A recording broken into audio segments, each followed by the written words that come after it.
Hello മക്കേഴ്സ്, വളരെ കുറഞ്ഞ സമയം കൊണ്ട് പ്രധാനപ്പെട്ട ഒരു കാര്യം പഠിക്കാൻ പോകുന്നത്. ചിത്രത്തിലേക്ക് നോക്കൂ, എന്താണ് തന്നിട്ടുള്ളത്?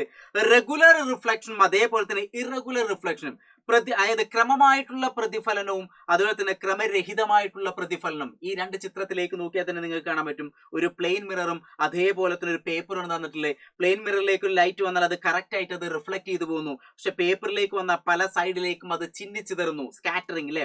അപ്പൊ ഇറഗുലർ റിഫ്ലക്ഷനും അതേപോലെ തന്നെ റെഗുലർ, ക്രമമായിട്ടുള്ള പ്രതിഫലനം, ക്രമരഹിതമായിട്ടുള്ള പ്രതിഫലനം. ഇത് എപ്പോഴും പരീക്ഷയ്ക്ക് നമുക്ക് ഇതിന്റെ പോയിന്റുകൾ ചോദിക്കും. അപ്പൊ നിർബന്ധമായിട്ടും ഈ ഒരു പോയിന്റ് നിങ്ങൾ പഠിച്ചു വെക്കണം മക്കൾസ്. റിഫ്ലക്ഷൻ, അതായത് ക്രമപ്രതിപതനം, അതേപോലെ തന്നെ വിസരിത പ്രതിപതനം അല്ലെങ്കിൽ ക്രമരഹിത പ്രതിപതനം എന്നൊക്കെ വരും. ഇനി മിനുസമായ പ്രതലത്തിൽ റിഫ്ലക്റ്റിംഗ് സർഫസ് സ്മൂത്ത് ആയിരിക്കും. വളരെ മിനുസമായ സ്ഥലത്താണ് എന്ത് സംഭവിക്കുക? റെഗുലർ റിഫ്ലക്ഷൻ സംഭവിക്കുക. ഇനി മിനുസമല്ലാത്ത പ്രതലം, അതായത് റിഫ്ലക്റ്റിംഗ് സർഫസ് റഫ് ആയിരിക്കും. റഫായ ഭാഗത്ത് ലൈറ്റ് തട്ടിക്കഴിഞ്ഞാൽ ചിന്നിച്ചെതറുന്നത് സ്കാറ്ററിംഗ് ആണെന്ന് ഓർത്ത് വയ്ക്കുക.